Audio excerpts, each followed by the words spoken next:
Sahabat Gesta, selamat datang di podcast Gesta Generasi Z Bercerita. Dengan saya, perkenalkan nama saya Sade Putri Hartono, saya sebagai host di podcast ini. Dan kita saat ini sudah bersama dengan bintang tamu kita, yaitu salah satu guru di SMK Negeri 45 Jakarta. Silakan diperkenalkan nama Bapak. Oke, nama saya Acep Amilta. Kebetulan saya di SMK 45 Jakarta ini ngajar IPAS dan matematika. Baik, jadi di podcast kali ini kita akan membahas tentang pengalaman Pak Acep Amilta selama mengajar generasi Z. Baik, langsung kita ke pertanyaannya ya Bapak. Yang pertama, bisa nggak sih Bapak ngebagiin latar belakang Bapak dan apa yang mendorong Bapak untuk memilih berkarir di dunia pendidikan? Oke, latar belakang saya itu sebenarnya sama. Awal-awal itu saya waktu sekolah itu nggak pengen jadi terjun ke dunia pendidikan. Jadi yang namanya cita-cita kan pasti selalu beda-beda kan ya. Misalkan SD kita ngelihat pilot, pengen jadi pilot. Tiba-tiba pas kita lihat ketemu dokter, pengen jadi dokter. Jadi setiap itu beda-beda. Jadi kebetulan waktu pas SMA itu pas lagi pemilihan jurusan ya, waktu pas mau daftar PTN itu saya punya satu geng. Jadi gengnya itu mereka rata-rata pengen jadi guru semua gitu kan. Jadi mau nggak mau saya ikutlah sama mereka terjun ke dunia pendidikan. Jadi pas akhirnya saya ngambil jurusan pendidikan kimia di salah satu PTN. Nah, entah di apa, kebetulan pas di SMK 45 saya ngajar bukan jurusan saya kimia, tapi lintas jurusan. Saya mengajar ke IPAS sama ke matematika. Begitu. Terus kemudian kita ke pertanyaan selanjutnya ya Bapak. Setelah bertahun-tahun berpengalaman di dunia pendidikan, gimana sih pandangan Bapak ke anak-anak yang Bapak ajar? Kan rata-rata tuh Gen Z ya. Gimana tuh Pak? Kalau yang Gen Z sekarang itu kebetulan itu sangat positif sebenarnya ya. Jadi mereka tuh cara belajarnya mereka tuh cenderung mereka aktif ya. Misalkan kayak mereka belajar mandiri. Jadi mereka tuh secara nggak langsung mereka bisa mencari berbagi informasi sendiri cara belajar mereka. Jadi lumayan aktif kalau kata saya bilang. Terus mereka itu misalkan kalau ngerjain sesuatu pasti mereka dari sumber-sumber lain gitu. Jadi nggak hanya satu sumber, tapi bisa dari gadget, kan bisa dari sumber-sumber kayak referensi buku perpustakaan, mereka bisa cari sendiri. Mungkin bisa nyari dari Instagram mungkin ya, Bapak, atau dari TikTok, sosial media gitu. Kemudian gimana sih cara Bapak ini buat ngenanggepin perbedaan cara belajar dari siswa-siswi ini? Kan pasti ada yang belajarnya tuh harus harus praktek dulu kah, atau ada yang harus dia mungkin dijelasin dulu ya biar paham. Itu gimana tuh Pak cara biasanya kalau misalnya siswa-siswa Gen Z itu kan karena dia kan sering menggunakan gadget ya. Jadi biasanya mereka itu belajarnya dengan menggunakan pembelajaran berbasis proyek.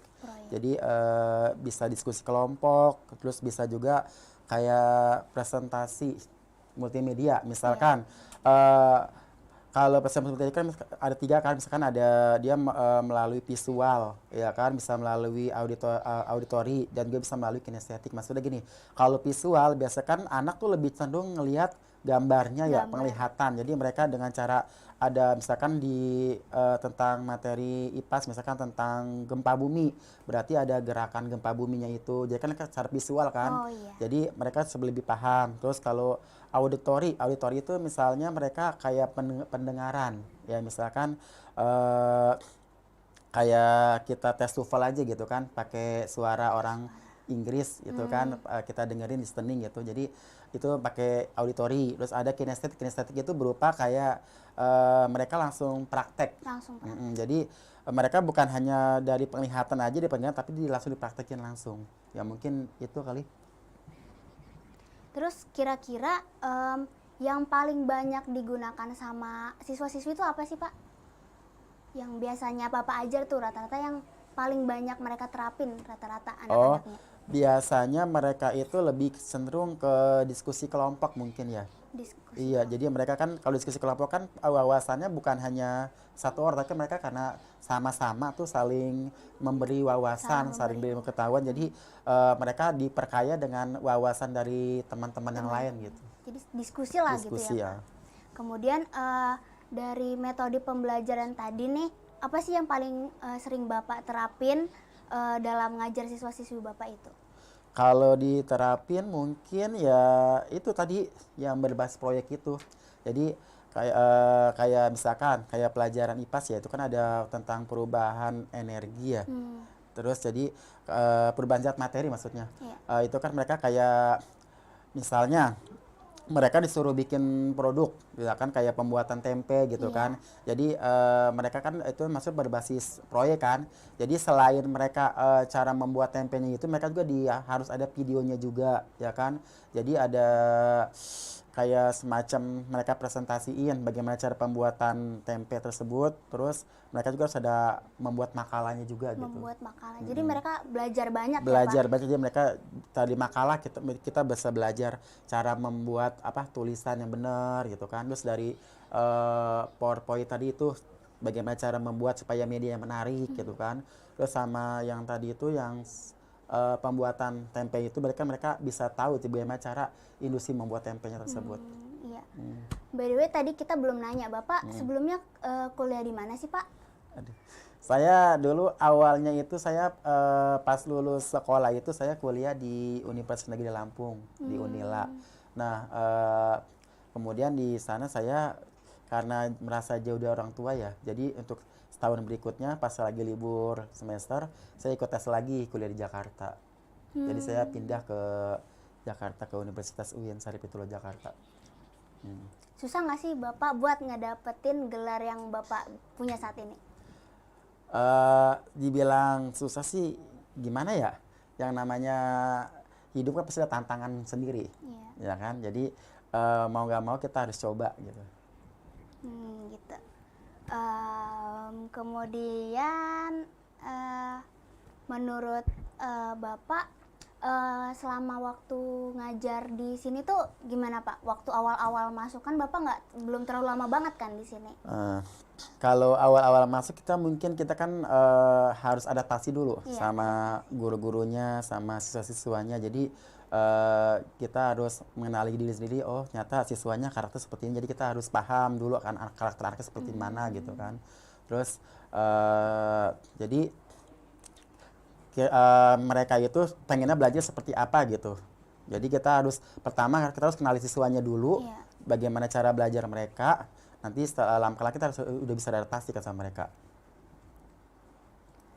Baik Sobat Gesta, mungkin segitu dulu untuk segmen kita pada saat ini. Kita akan kembali lagi setelah jeda berikut ini. Air, sumber kehidupan yang tak tergantikan. Tanpa kita sadari, setiap tetesnya begitu berarti. Namun, kita seringkali lupa bahwa air bukanlah sumber yang tak terbatas.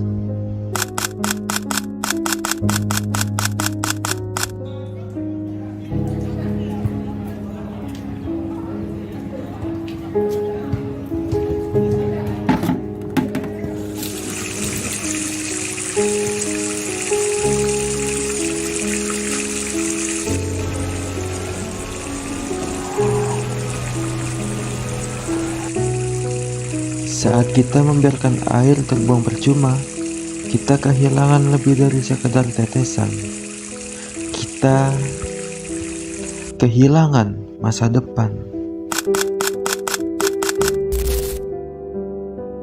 Dengan hemat air hari ini, kita menjaga bumi tetap hijau dan lestari untuk generasi mendatang.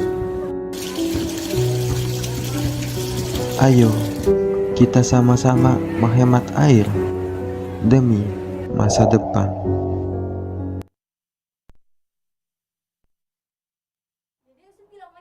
Bilang kita waktunya nambah lagi nih segini. Air, sumber kehidupan yang tak tergantikan.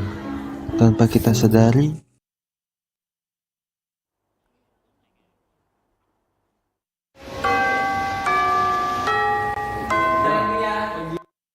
Duh, pulpen saya habis lagi. Raka, kamu ada pulpen lagi nggak? Ya, saya punya pulpen. Faras, kamu ada pulpen nggak? Ya, saya juga nggak punya. Duh, gimana ya? Catatan saya masih banyak, pulpen saya habis lagi. Ngapain jauh-jauh ke fotokopian? Kan di Sekamar 5 ada UPOTKP yang dimulai banyak alat tulis. Oh iya, saya tidak kepikiran untuk pergi ke sana. Terima kasih ya sarannya.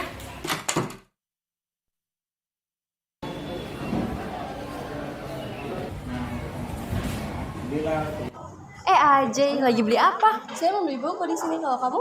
Oh iya, kebetulan pulpen saya habis, jadi saya ke gerai OTKP deh. Kak, aku mau beli pulpen dong, satu. Satu aja. Ya.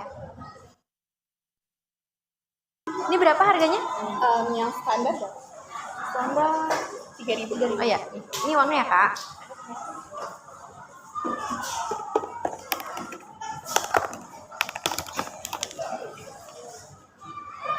Terima kasih. Wah, lengkap banget ya alat tulis di sini. Ya, kalau ada apa-apa sama alat tulis kita nggak perlu jauh-jauh ke fotokopi. Nah, lengkapkan alat tulis di unit produksi OTKP ini. Nah, untuk teman-teman semua, jika kalian memerlukan atau membutuhkan alat tulis dan sejenisnya, kalian bisa datang ke unit produksi OTKP. Karena di sana persediaan dan alat-alatnya lumayan lengkap. Dan kalian gak harus lelah untuk ke fotokopian. Betul.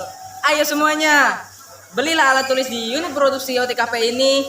Alat tulis lengkap, tulisan makin cakep.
Baik Sobat Gesta, kembali lagi dengan saya Sade Hartono sebagai host di sini dan juga bintang tamu kita yaitu Pak Acep Amirta.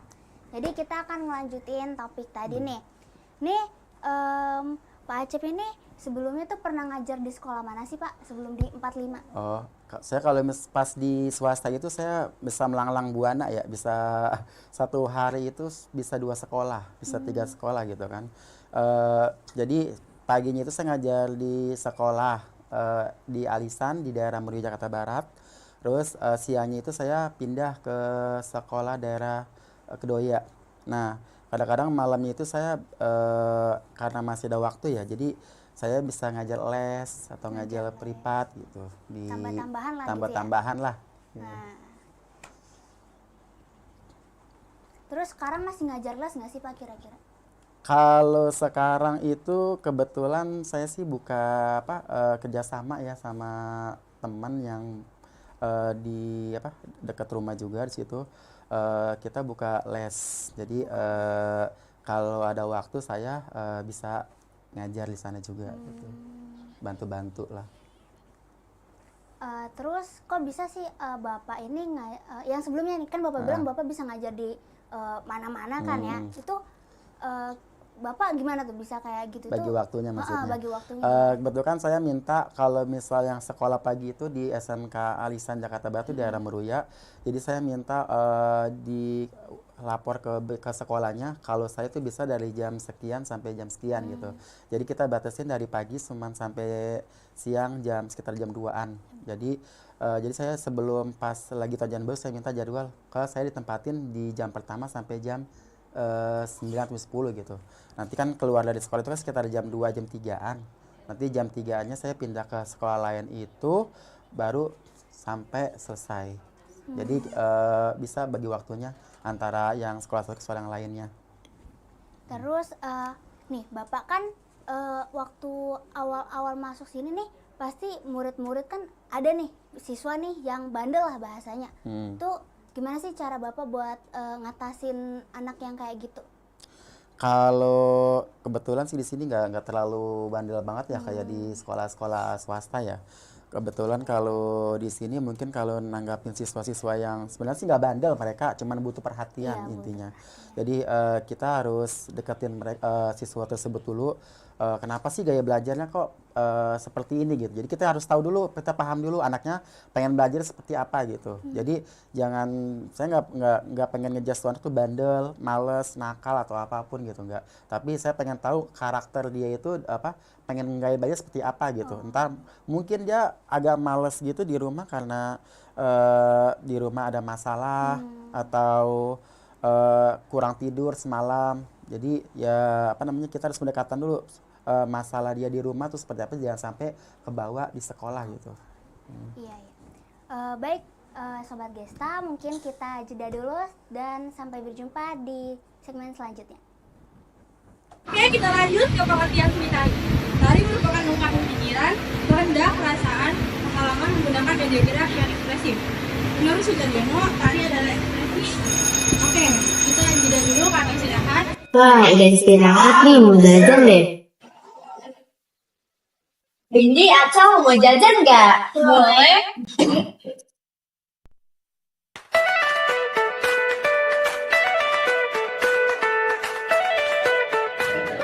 Tapi kalian tahu BC di mana nggak? Ya, aku nggak tahu deh. Coba itu tanya. Kakak, mau ke BC? Tahu BC nggak di mana? Oh BC, BC ada di bawah. Kalian mau jajan juga? Iya. Ya udah yuk ikut kita. SMK 45 Jakarta memiliki bisnis center yang terletak di lantai paling bawah, yaitu dekat gerbang kedua. Ini yang namanya BC. Kalian kalau nanti lapar atau haus, kalian bisa jajan di sini. Oh, makasih Kak. Oke, ayo.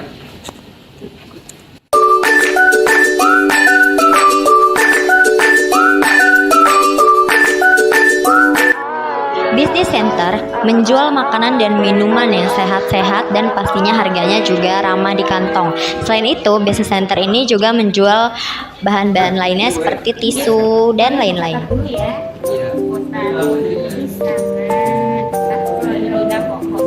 Iya, ini jadi berapa Kak? Totalnya jadi 6.000. Jadi totalnya 12.000.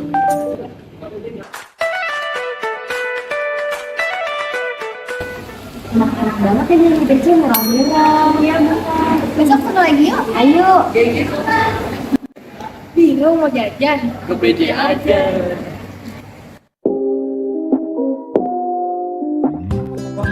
Lama nih nggak foto.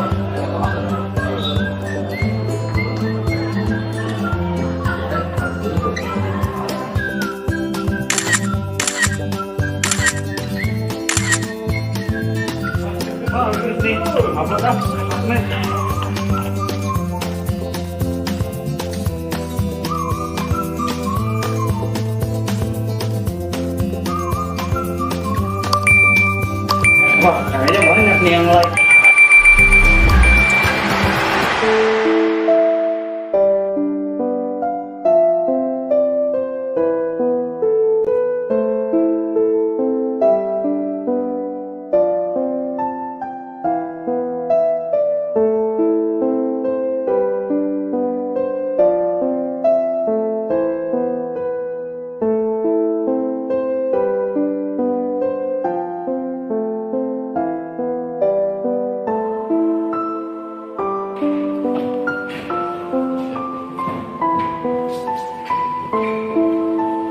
Kenapa? Iya nih, kenapa?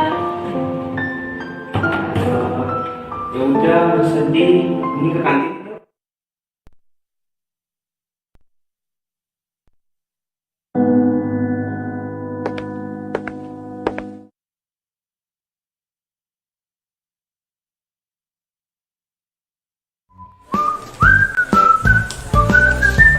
Kamu udah ngeprint ini? Oh iya, lupa.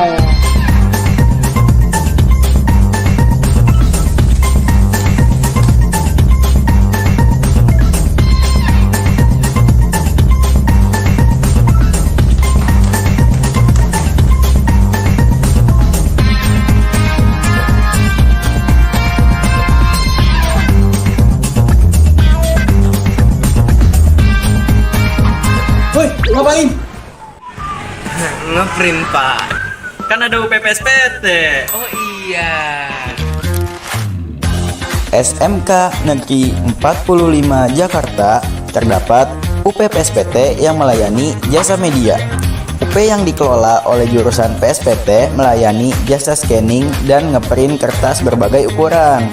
Selain itu, UPPSPT juga melayani pencetakan seperti banner, kalender, pin, brosur, dan juga kaos. Tidak hanya itu, UPPSPT juga melayani jasa pemotretan dan pembuatan video yang sudah termasuk pengeditannya.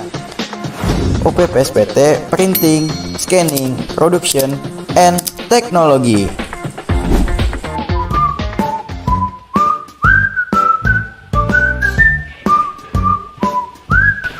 Woi, bayar dulu.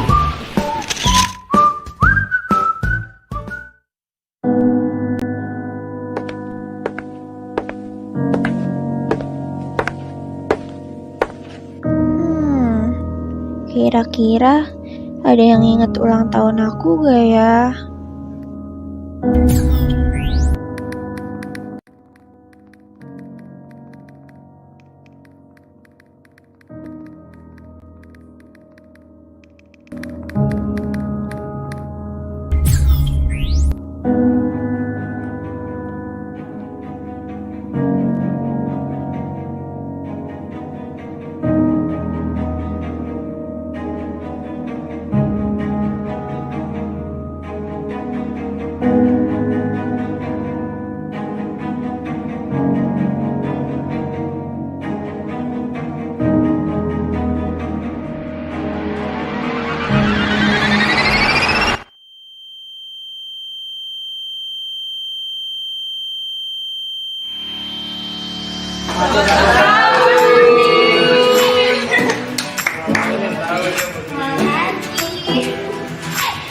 Jangan sedih lagi ya, karena hadiah-hadiah bagus membuat hidup semakin berwarna.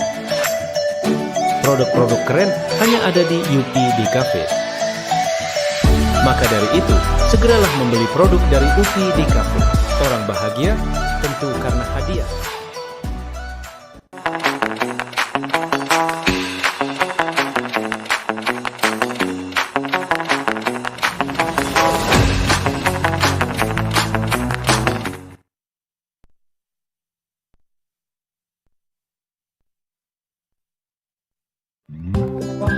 Lama nih nggak foto.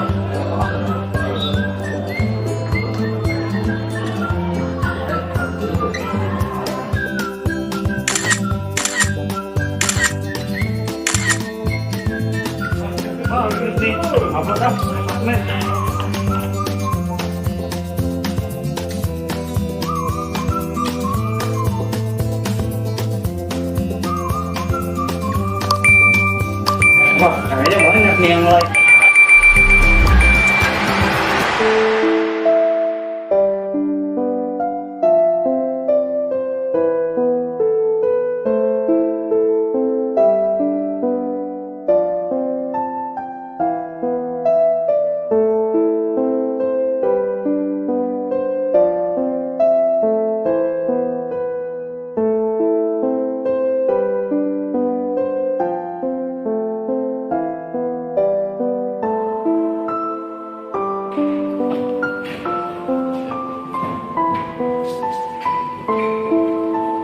Kenapa? Iya nih, kenapa? Ya udah, nggak sedih. Ini ke kantin yuk. Ya, yuk biar kita terakhir. Yuk.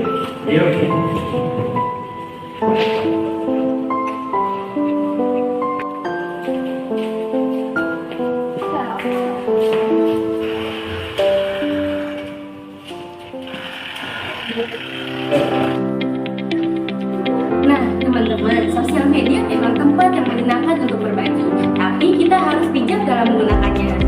Bener banget, kadang kita lupa bahwa apa yang kita tulis atau enggak bisa berdampak besar pada perasaan orang lain. Kata-kata yang kita anggap sepele bisa menyakiti hati seseorang. Seperti yang kita tadi lihat, komentar negatif bisa membuat seseorang merasa terpuruk. Tidak ada yang ingin dibeli, apalagi di depan umum di sosial media. Makanya, selalu berpikir dulu sebelum memposting atau berkomentar. Tanyakan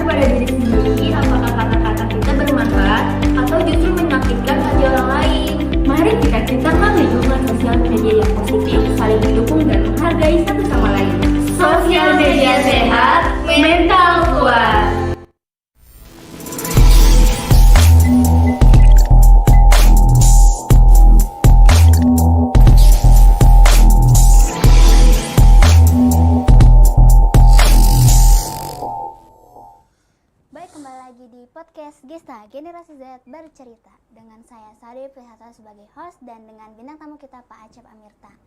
Ini kita ke pertanyaan selanjutnya ya Bapak. Di sekolah itu atau di kelas pasti adalah salah satu atau dua orang murid yang berkebutuhan khusus. Kira-kira gimana sih cara Bapak saat pembelajaran itu, cara menghadapi anak berkebutuhan khusus itu di pembelajaran? Biasanya kalau misalnya kebetulan kalau di SMK 45 kita bisa menerima jalur buat anak yang berkebutuhan istimewa ya. Jadi mereka itu dibatasin paling satu kelas cuma 2 orang gitu yang memiliki jalur istimewa. Bagaimana cara ngadepinnya itu kebetulan kalau di sini anaknya sih nggak terlalu parah-parah banget ya. Jadi mereka itu sebenarnya masih bisa ngikutin sama kayak anak-anak lain. Cuma mereka harus ada kita harus dampinginnya harus benar-benar jangan sampai dia itu jadi agak sedikit sensitif gitu. Tapi biasa sih untung anak-anak di sini itu mereka saling membantu. Jadi istilahnya mereka itu ngebimbing teman-temannya juga. Jadi kalau insya Allah kalau dibimbing mereka anak yang berkebutuhan itu dia pasti bisa ngikutin sama yang lainnya. Tapi dari segi lain kita harus harus memahami cara gaya belajar dia. Misalkan kalau biasanya kalau anak yang berkebutuhan itu kan agak sedikit jenuh. Nah jadi bagaimana supaya dia itu bisa belajar lebih menarik lagi gitu. Buat biar dia tuh nggak bosan lah nggak kalau bosan di pembelajaran juga. Iya, di satu sisi kan temannya ikut support juga ke cara belajarnya dia. Iya. Terus kita lanjut ke pertanyaan selanjutnya ya Bapak. Bapak kan mengajar 2 pelajaran ya Pak? Waduh, iya. Ada IPAS dan matematika. Nah itu apa sih yang ngedorong Bapak untuk bisa sampai mau ngajarin 2 mata pelajaran itu sekaligus di waktu yang sama gitu. Oke. Kebetulan saya kan sebenarnya ditugaskan ini awalnya dengan basic saya pelajaran kimia ya. Cuman kebetulan di kimia itu di SMK 45 kebetulan nggak ada kan karena kurikulum merdeka. Jadi kita larinya ke IPAS. Nah kebetulan karena saya di sini juga sebelumnya pernah ngajar matematika. Jadi mau nggak mau ya apa-apalah saya ambil juga di matematika supaya ilmunya nggak hilang gitu, nggak luntur kan karena ilmu kan kalau misalnya kalau misalnya udah lama nggak diasah pasti luntur kan. Nah jadi 1 kelas 2 kelas saya bisa ngajar matematika juga, bisa ngajar IPAS juga gitu. Terus gimana cara Bapak untuk nge-manage dalam ngajar pembelajaran matematika sama IPAS ini gimana? Kalau memanage mungkin kalau di matematika kan ada istilahnya ya ada CP-CP-nya ya. Jadi udah misalkan di kelas 10 materinya CP-nya apa aja gitu kan, 11 CP-nya apa aja gitu. Jadi kita udah tahu cara materi-materi yang diajarinnya seperti apa gitu. Mungkin kalau di IPAS kan adanya cuma di kelas 10 aja kan. Jadi udah 1 tahun udah IPAS semua gitu. Kalau di kelas 11 kan sama kelas 10 kan matematika beda-beda. Misalkan di kelas 10 materinya ada kayak bentuk akar ya kan, program linier, kalau misalnya kelas 11 kan nanti ada matriks, ada transformasi geometri, fungsi gitu kan. Jadi mungkin dibagi-bagi aja gitu. Jadi antara semester 1 sama 2 tuh kan beda-beda materinya. Beda-beda materinya. CP-CP-nya. Terus kemudian ada nggak sih Bapak selama ngajar ini tuh ada nggak sih momen-momen yang berkesannya gitu? Kalau momen berkesan mungkin kayak mereka itu kayak membuat diskusi kelompok gitu. Kan mereka kadang-kadang kayak merasa bangga itu kayak mereka membuat media pembelajaran menarik gitu kan. Biasanya kan kalau misalnya diskusi kelompok kan mereka kan selain presentasi mereka juga membuat media ajar kan. Ternyata mereka tanya jawab juga ke diskusi kelompok juga. Jadi mungkin mereka itu membuat media pembelajaran itu kayaknya lebih menarik gitu dibanding saya yang buat gitu. Jadi merasa ternyata anak-anak bisa membuat media pembelajaran lebih bagus, lebih interaktif, lebih menarik gitu kan. Terus sama cara jawab mereka mungkin bisa diperkaya dengan wawasan mereka yang lebih luas gitu. Jadi antara teman yang satu dan teman yang lain itu saling berkontribusi atau kolaborasi, saling bantu jawab gitu, saling tanya jawab. Mungkin itu momen-momen yang berkesan buat saya kalau mereka bisa diskusi kelompok. Baik Bapak. Terus kemudian menurut Bapak apa langkah yang perlu diambil oleh dunia pendidikan untuk beradaptasi dan memenuhi kebutuhan serta harapan Gen Z dalam proses pembelajaran? Kalau langkah-langkah yang diambil apa ya? Mungkin ini kali ya. Mereka lebih senang pembelajaran interaktif atau kolaborasi ya kan. Jadi istilahnya mereka tuh belajarnya tuh nggak hanya monoton. Karena kadang kan ada kalau zaman saya dulu kan waktu di sekolah, waktu zaman saya itu belajar setiap hari ceramah terus ya kan.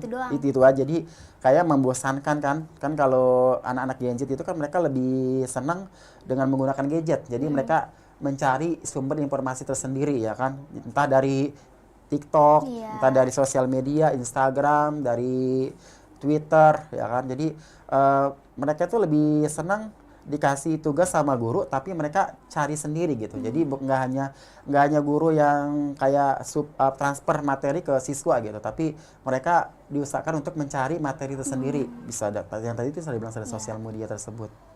Pokoknya mereka biar bisa explore sendiri lah bisa explore gimana. sendiri, benar.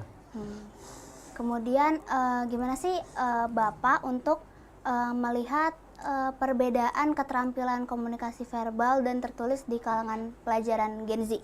Kayak mengingat kan mereka ini tumbuhnya dalam era digital ya, sama media sosial gitu. Gimana?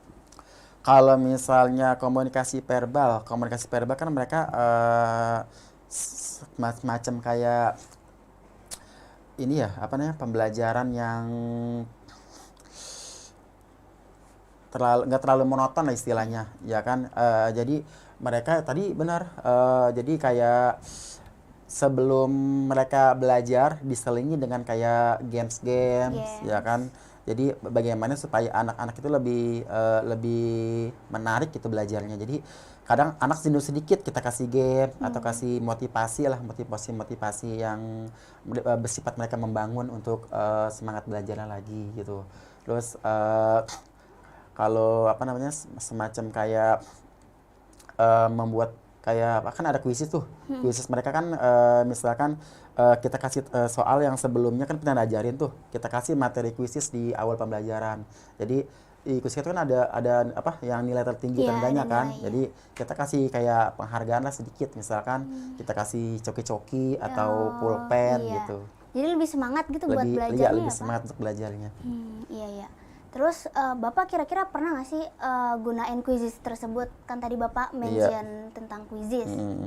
Pernah? Kalau kuisis saya sebenarnya dibilang sering sih jarang gitu ya. Jadi kadang-kadang ada materi tertentu yang bisa dipakai buat kuisis ya. Jadi supaya menarik pemahaman siswa sebelum materi minggu sebelumnya diajarin gitu. Jadi kira-kira mereka masih ingat nggak nih materi yang minggu lalu yang sudah diajarin. Mungkin itu. Baik. Baik pemirsa, mungkin segitu dulu untuk kali ini. Kita akan kembali setelah jeda berikut ini. Udah, lama nih nggak foto.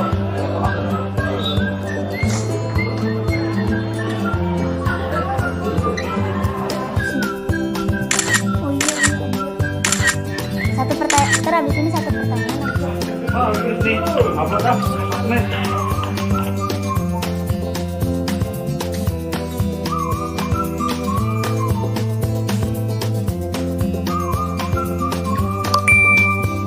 Wah, kayaknya banyak nih yang like.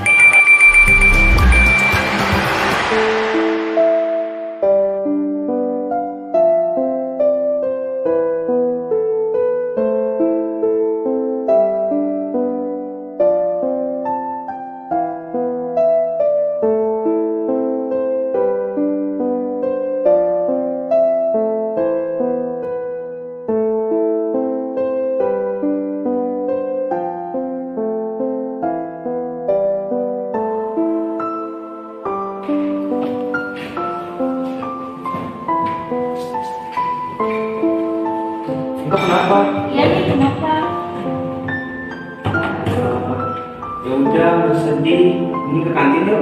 Ya, yuk daripada traktir. Yuk.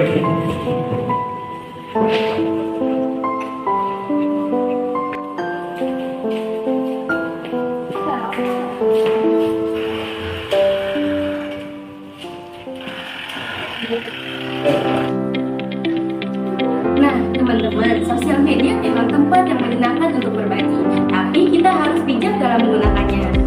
Bener banget, kadang kita lupa bahwa apa yang kita tulis atau enggak bisa berdampak besar pada perasaan orang lain. Kata-kata yang kita anggap sepele bisa menyakiti hati seseorang.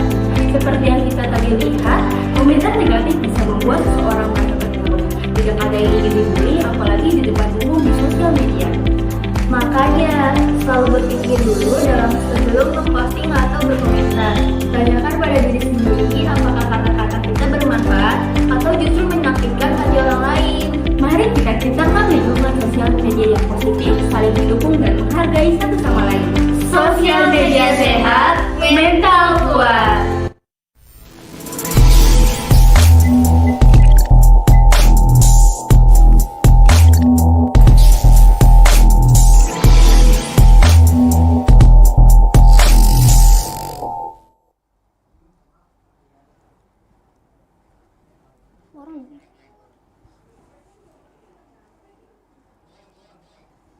Baik pemirsa, kembali lagi di podcast Gesta dengan saya Sari Putri Hartono sebagai host dan dengan Pak Acep sebagai narasumber kita. Kita ada di pertanyaan terakhir nih Pak. Apa sih harapan Bapak untuk masa depan pendidikan yang ideal bagi Gen Z? Harapan saya untuk ideal yang apa? Gen Yang Z ideal ya, ideal buat untuk Gen Z ya. Gen Z. Mungkin ini ya menciptakan pembelajaran yang kondusif dan mendukung gitu. Jadi siswa itu merasa lebih dihargai gitu ya, lebih mereka bisa didengarkan gitu kan. Jadi apa namanya? Apa yang mereka inginkan itu akan tersampaikan gitu. Jadi